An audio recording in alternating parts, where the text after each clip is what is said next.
So one day, Ethereum will flip Bitcoin in market cap. What's up, ladies and gentlemen? It's your boy Austin Amadi, and I'm right here again, and we are going to be talking about the Ethereum merge. So the Ethereum merge is coming up the September 15th of this year, or within that time, maybe not too sure of the dates to be exact. So what is this Ethereum merge all about? Ethereum is going to be moving from proof of work to proof of stake. So this proof of stake is just the consensus mechanism. Proof of work is the consensus mechanism that Ethereum is actually using now. And this is just an agreement between the blockchain to validate network, and this agreement helps to put the security. It also validates your transactions and a whole lot of things that happen at back end. So if I'm just going to divulge a little on proof of work, you have to actually prove that you are working, prove that some work is done. So in this case, miners put their money in high computing powers, in computers that can fast computing computers. Okay. So they have to really spend their money in computer, electricity, and a whole lot of things. And on what happens actually when you do a transaction. So by the way, your tokens are not stored in your wallet. Your tokens are always on the blockchain, but your wallet, especially your secret keys, gives you access to that token. Not that those tokens are stored in the wallet. So that is by the way.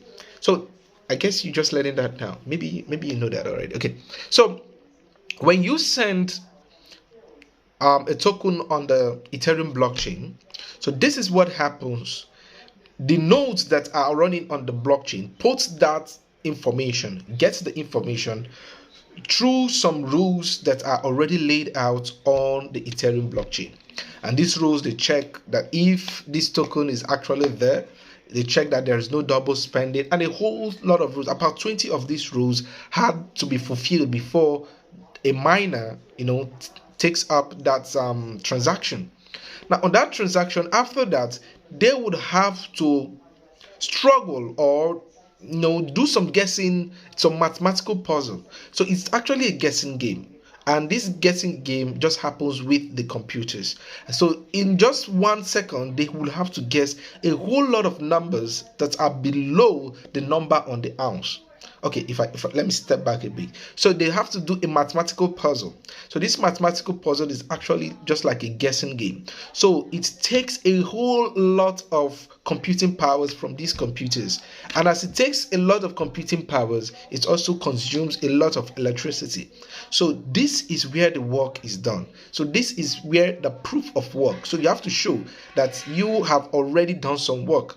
And the first computer that is able to get it is allowed to add a new block in the blockchain. Now, on the other hand, proof of stake is just talking about you have to stake your Ethereum. You have to stake your Ethereum on the network for you to be able to participate, or for you to be able to carry out, to add new blocks. So what is the advantage of this? The advantage of proof of stake is that it is less it is less laborious for you to do, or for your system to do. So it doesn't take a whole lot of computing power.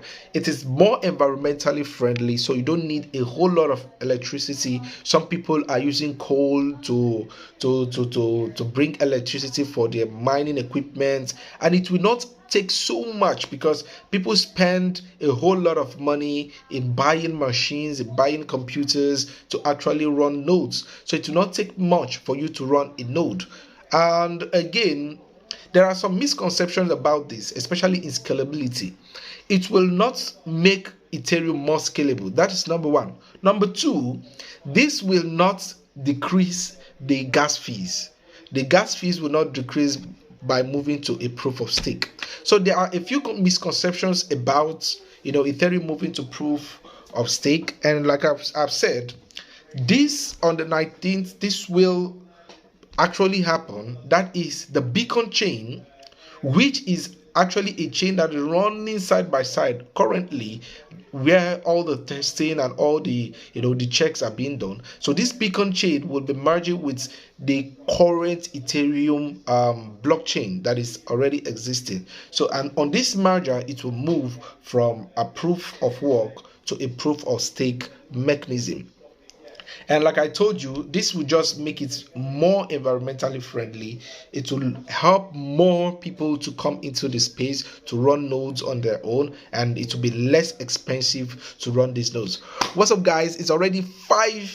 It's almost 5 minutes plus, and I want to end the video here. If you have any topic that you want to talk about, hit me up and we can share that. And I'll be doing a more in-depth video for proof of stake maybe some other time later. Thank you very much. Peace.